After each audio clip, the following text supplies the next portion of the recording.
So we'll move on. Originally, the people from the Turkic origin up in the Russian steppes, they were referred to as the Northern Wei. They were rulers who conquered China in the early 5th and 6th centuries of Common Era. They were the first ones to widely spread Buddhism. The Northern Wei rulers were these great patrons of Buddhist art and expanded the number of Buddhist monasteries to around 13,000. But there were some periods of Buddhist persecution under their rule.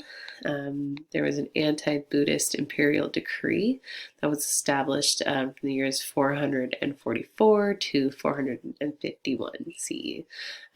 Once the person who decreed it died, those decrees were then removed, and Buddhism began to kind of flourish again.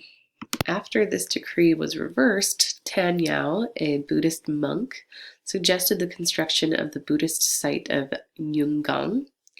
It's often called the Tan Yao Caves. The site has 5 caves which house 5 colossal Buddhas. And as you can see here, they are very, very huge. And although information about the Nyungang site is limited, scholars do know that after the initial funding given by the court, it was also funded by other parts of society.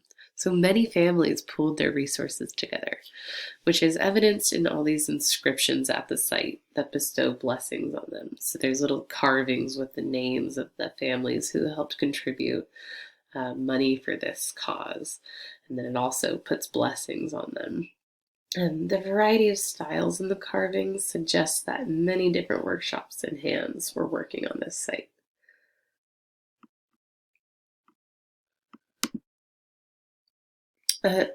Another thing that started to happen, you start seeing more private art collections be commissioned. This takes place in the 6th century. This is an altar depicting Shakyamuni and Prabhuparadna. This was commissioned by groups of aristocratic families. It's made from gilt bronze. These are altar pieces that would have been part of the main altar in Buddhist temples. The figures are depicted in an elongated manner, so they're really stretched. Their draperies is very emphasized, and it has these sharp sawtooth points carved into the bottom. So you see how there's these little kind of teeth at the bottom, very pointy. Their heads were adorned with pointed and flaming halos as an indicator of divinity. And these kind of points are a hallmark of the Northern Wei style in the 6th century. The iconography of this sculpture represents a story in the life of Shakyamuni, the historic Buddha, and his encounter with Prabhuparadna, the Buddha who was known as the Buddha of the remote past. And the two figures are identical in appearance because conceptually they are the same. It's believed that all mortal Buddhas live the same lives and give the same teachings. In the Tang Dynasty, the years 618 to 906 CE, this was a period of increased global contact since its capital at Chang'an was an active trading center on the Silk Road. So due to this internationalism, multiple religions and art traditions were practiced in the capital. Tang upper-class tombs were decorated with ceramic sculptures, many of which portray these images that would be associated with wealth. So tomb ceramics were cast from molds and assembled in sections, which made the construction of the object quicker and more easily available for tomb furnishings. In ceramics, the horse was a very popular subject because it suggested wealth and trade, and it could be associated with military might. To project these values, the horse and female rider is a really good example. That's what we're looking at here. It's typical of the Tang's famous 3-color glaze technique called Sankai, and the glaze contains lead, and its ability to drip during the firing process was highly desired. Decorative. There's a decorative effect, and there's a female rider who was shown wearing this close-fitting garment that was especially useful while riding through the desert. And the Silk Road extends through lots of different desert terrain. And we can look at a map of that if you want to go back to Buddhism module. So after the Tang dynasty, the Northern Song dynasty was a really tumultuous period in China. There were a lot of invasions, they were constantly under threat, and this took place in the years 960 through 1127 CE. So despite this underlying conflict, this was a period of the Professional Imperial Art Academy. Artists were part of the cultural elite, and they would hold civil service jobs, which allowed them ample opportunity for artistic pursuits. So the arts were really thriving during this time. One of the artists at the academy is Guo Ji, and he is known for his painting Early Spring, which we see here. It's considered to be a masterpiece of Northern Song Dynasty painting. It utilizes the mountain and the water, called Shan Sui, as the yin and the yang, and the painting is believed to represent a Taoist paradise. In Early Spring, the mist obscures a solid mountainside, as if the mountain doesn't even exist. Guo's use of empty space is just as important as the subject matter. It creates a balance in the composition. If you can recall our modules on the principles of design, balance was one of those really important things we use to create a good composition. So this was considered a kind of masterpiece in tackling that balance, which is very important in Chinese landscape paintings. This painting is over 5 feet tall, but still remains an intimate artwork since its detailed brushwork requires the viewer to see it really up close. And I apologize that this is the only way that we can view it, unless you guys can go to a museum to see this or any of these kind of more intimate paintings. They're really worth seeing up close and not on a computer screen. Formats of East Asian painting differ greatly from those of Western art. So Early Spring is a hanging scroll painting. That means it can be rolled up and removed easily, depending on the wish of the owner. Western paintings usually aren't moved. They kind of hang in one spot.